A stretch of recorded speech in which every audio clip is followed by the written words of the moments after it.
Thank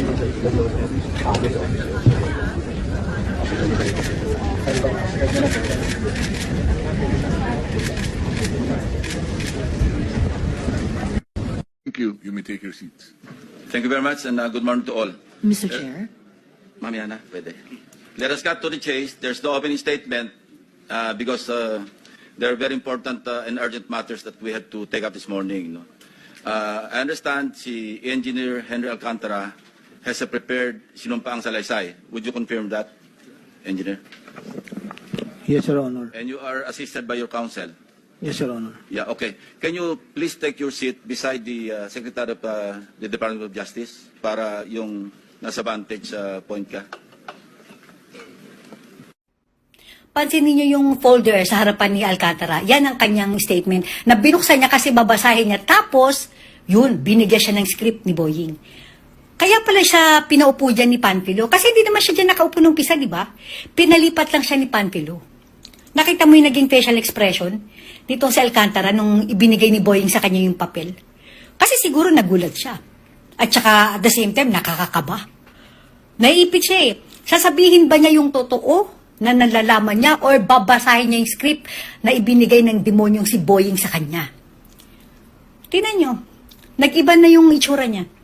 Kaya pala nung umpisa ng statement niya, hindi siya nagbabasa. Natatandaan niyo ba yun? Sabi niya hindi niya nababasahin yung statement niya dahil alam naman niya. So, inihayag niya yung statement niya. Ang naging problema nito, sineban siya ni Panfilo na Alcantara, meron ka namang statement, basahin mo na. Naalala niyo yun? Kaya pala ayaw niyang basahin kasi script yun. What? Ayan na.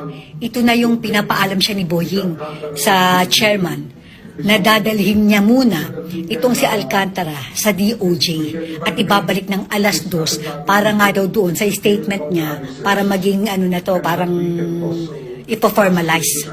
Diba pinapirma pa nga siya dyan? Ang problema, yung pinapirmahan sa kanya, hindi yung statement niya na nasa folder niya, kundi yung script na ibinigay sa kanya. Kaya pala ganyan na lang kung kabahan itong si Alcantara. Hindi kasi natin nakikita, diba? Sa TV kasi, sa harap lang ang nakikita natin. Hindi natin alam na meron ganyang pangyayari pala sa likuran nito. Tingnan niyo si Alcantara, kaya pala takot na takot. Meron palang nangyayaring anomalya, may kababalaghan palang ginawa na naman itong demonyong si Boying na ito. Ayan, no? Siyempre, kinakaba siya para sa buhay niya. Hindi niya alam kung ano magiging kapalaran niya. Diba? Magkakasabwat.